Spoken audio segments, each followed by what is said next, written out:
Welcome back to Robert Cooks. Now it's time to assemble the smash burger. And so I'll start by taking off my two patties. And so I take two of them, I'll put cheese on both, is how I like to do it. And then I'll let the cheese melt on here. I love to use these pans here to take everything. Just makes it easier for when I get ready to assemble. Taking my buns off here. Got a nice crust on the outside, which is exactly what I'm looking for. I like to put a nice coat of butter on there, get a nice crust on the outside. Just makes for a better smash burger.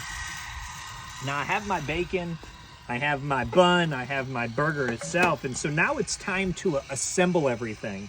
I'll start off with the bun, of course, and then I'll take my burger here.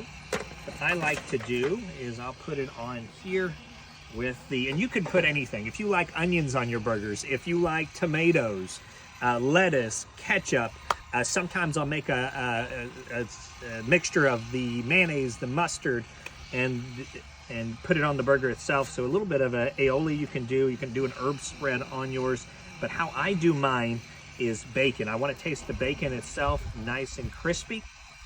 I'll do some shredded lettuce is what I like on here, and you can buy it shredded or you can buy a whole head of it and cut yourself. It's really just preference.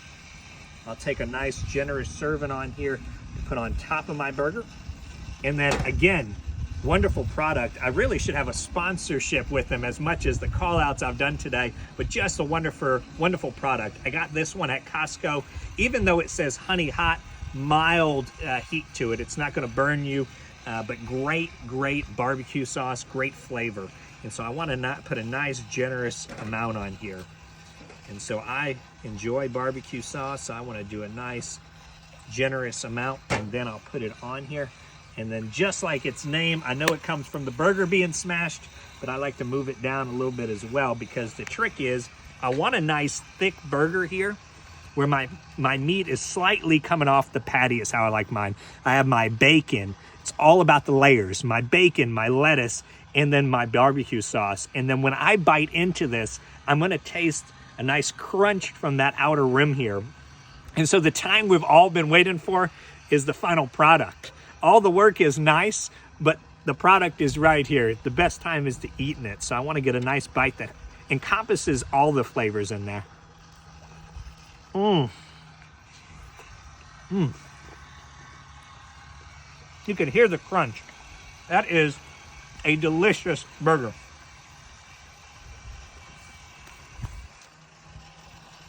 Thank you guys again for coming out and watching me do the smash burger. We'll get back on the prime rib once we get closer to it being done. Make sure to try this recipe. Comment down below any of the comments on how you prefer to do your burgers. And I hope you enjoyed my version of a smash burger. It is absolutely delicious. I'm going to go off and enjoy this a little while my prime rib cooks for dinner tonight. And I'll catch you guys back on Robert Cooks.